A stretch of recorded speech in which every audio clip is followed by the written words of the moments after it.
So it's snakes. Slithery little sneaky snake. I'm so slithery and sneaky because I'm a snake. Slithering in your garden, catching me a mouse. Snake. Being buried alive. And making my fiance mad. I don't think I have ever been so mad at you in our entire relationship. I'm not kidding you. I was so mad. Really? It felt... Those are the 3 biggest fears of mine. All right, and thank you for being here, and I'll see you again next week. No, for real. This video is going to be a bit different than what I typically do. There'll be less editing, but I'm trying to uncover some stuff that I think could help you and hopefully helps me. And it is about my biggest fear, but it's about my biggest fear in regards to this relationship, this YouTube thing, this thing with being a content creator. Oh boy. And I think this is the right thing to talk about because it feels incredibly hard to admit it and to say it out loud. So I think that means that I'm onto something. My biggest fear is failing. It's failing. I am ashamed to admit this, and I'm not going to say what channels I go and look at. It's none of the people that comment on these videos, and that's completely honest. But before I ever started YouTube, I would go and look at like channels and like try to figure out like what people are doing right, what people are doing wrong. And I started to become obsessed with channels that weren't doing well. And one of my biggest fears, the biggest things that held me back from starting a channel in the first place was these channels where they had started the channel years before the date that I was looking at them. And they were like posting consistently and they didn't seem to have any growth. Or channels that like for some reason had like expanded to like a large subscriber count, but were getting like abysmal numbers. It's like, what did they do? I was like, that's terrifying. And that kept me from creating for a long time. It really honestly did. Currently, it kind of keeps me from creating. I'm working on a video right now that I was going to put out this week, and I'm not going to put it out this week because I can't physically bring myself to sit down to make it. And when I sit down to make it, I don't know if the story isn't good. I don't know if I don't think it's doing justice to the subject that I'm wanting to make. I think that part of it is I don't know if it's going to do well. And then I start thinking and getting in my head, this is so like over analytical. And this is like probably what I'm describing is like overthinking to the most extreme. But I start thinking, is the video I'm making, am I making this just because I am hoping that this video with this topic and this title and this thumbnail, is it going to be the one that gets me to where I think I will be the happiest with YouTube? My goal here is to fucking silence my phone.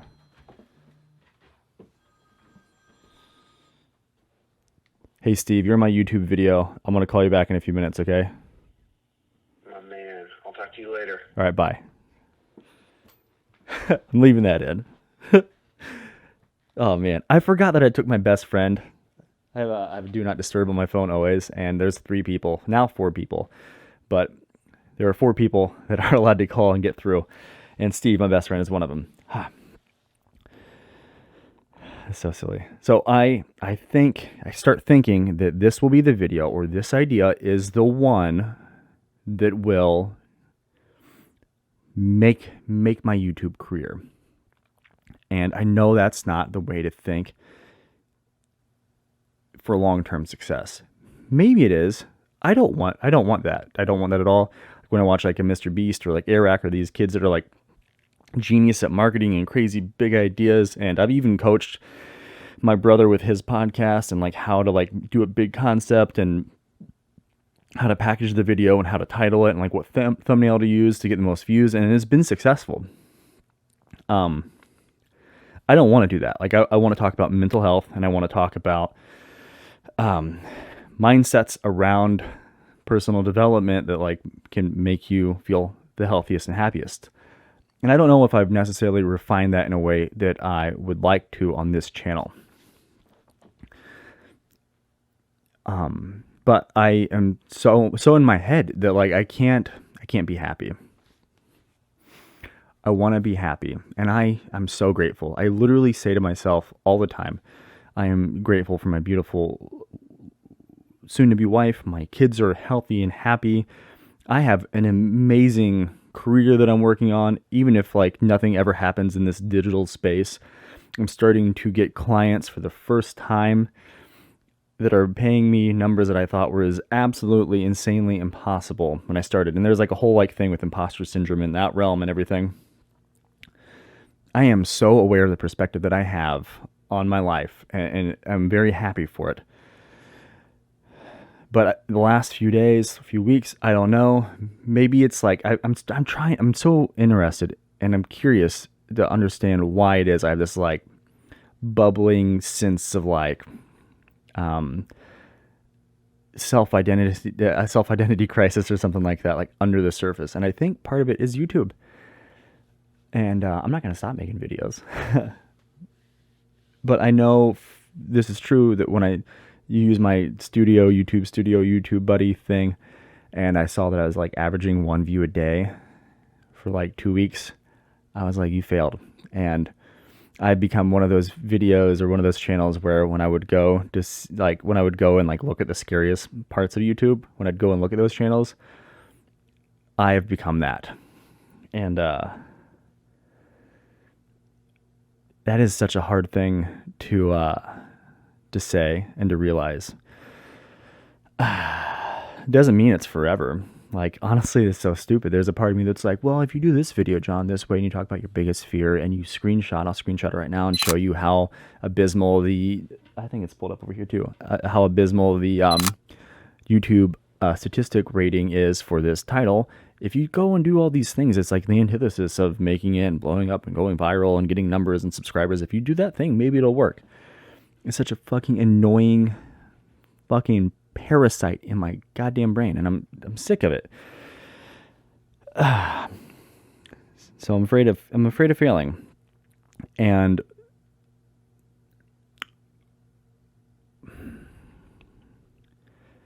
you know, I don't want to only talk about self-help and never tell you about the struggles I'm having. Because they're there. They don't go away. And they do get better over time, you know, and they do get better the more you get acknowledged by people and get the validation that you're so desperately seeking. So if you're here right now, go ahead and hit subscribe and hit the like button and leave a comment telling me how wonderful you think I am, because I would love that so much. God, that would just make me happy. I'm joking. I know that if I say right now, I will be happy if this video gets 1 million views. I will be happy if this video gets 200 views, which is way more than I average. I know that if I say that, I may feel happy for a second when I get it. But if I don't figure out how to be happy right now today, that I'm not going to understand how to maintain happiness tomorrow or a week from now or a month from now or a year from now, whenever I reach the goals that I've set for myself. I'm probably going to end this video very soon, and I'm going to take some of my own advice. And I actually did this last week in regards to YouTube, and it made me feel a little bit better about what I was doing. I think I released the video last week, and I was like so proud of it, and I got like 32 views. And the video the week before that, where I talked about finding a dying person in our house, got like a couple hundred views. Getting 35 views felt really bad, but it's like I know that if I ever achieve the success that I'm going to want to achieve on YouTube, that like those numbers are going to go up and down or whatever. But this last week, before I posted, I think it was after I posted the video, I started feeling like the way I do now, this weird, like almost sick feeling in the pit of my stomach. And I think it's like the fear of failure, feeling like I failed. God, it made me feel so bad. But then like cognitively, I understand that I haven't failed. Maybe I failed in like one area, or I just haven't succeeded yet. You know, that's a good thing to say to yourself. I haven't succeeded yet. Set your goal and say, I haven't succeeded yet. God damn, that makes me feel a little bit better. Honestly, I don't have anything written down. These are like notes from another video I'm working on. It's not about what she does for me, it's what I can do for her. That's what I wrote down about Alexis for a video that I'm making about her. That's going to come out soon. Yeah, I haven't succeeded yet. And maybe I won't, and that's fine. But what I did last week when I was dealing with all this is I sat down and I literally pulled out the notes app on my phone and I said, this is who I am, this is what I do. And then I broke it down into categories. Like in my business, I was like, who am I? I am a freelance filmmaker, and I help diagnose problems in the digital marketing or digital media space for my clients. And then I wrote down on YouTube, who am I? I'm a guy who has struggled with mental health. I was incredibly depressed, and I came out of that hole thanks to people I love in my real life, and also to the people on the internet that have taught me the skills that have allowed me to sit here with this expensive equipment and this light and everything, and taught me how to go out into the world and to earn a different kind of, and earn a living in a different way for myself.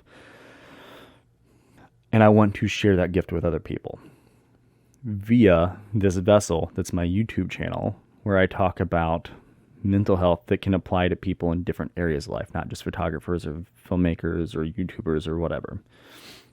And identifying who I am and what I do in different arenas of my life definitely helped a lot.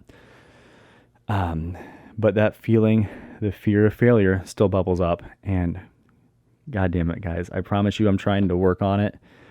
And if you're here and you're watching this, if you keep working at something, even if it's a little bit a day, if you keep working just a little bit at a time, I promise you it will get better. And don't beat yourself up. Don't be hard on yourself. Don't talk to yourself in any way that you wouldn't allow someone else to talk to you. And start slowly changing the way you talk to yourself. It will get better. Probably. It might not. But it's not going to get any better if you don't try. But I promise you, it will probably get better. And thanks for being here. I will make another video and I will release it next week. It's going to come out on Wednesday or Thursday. When I move into my house next Thursday, I'm going to try to figure out a more reliable uploading schedule, because deadlines are like what works the best for me. Like I know that if I say I'm going to do a video next week on Wednesday or Thursday, like I'm going to get it out probably on Thursday, because I said Wednesday or Thursday, so I'm going to procrastinate till the last minute. But at the beginning of this channel, you can go back and if you look at the dates, you'll see that I posted every Wednesday for like 4 to 8 weeks in a row, and I got it done. I definitely cannot watch those videos right now because it would make me probably vomit in my mouth, because I'd be so like repulsed by what I was creating. But I did it, and I'm going to keep doing that. And, if you want to have a conversation about fear or anything I was saying, please comment down below, and like we can talk about it. And I promise you that I'm going to keep working on how I feel right now. And if I come up with any solutions other than like identifying who I am and what I do, I'll dive into that more. That's it for now. I think I said that a minute ago, but this is really it for now. I love you so much. I love your face. Thanks for being here. Bye.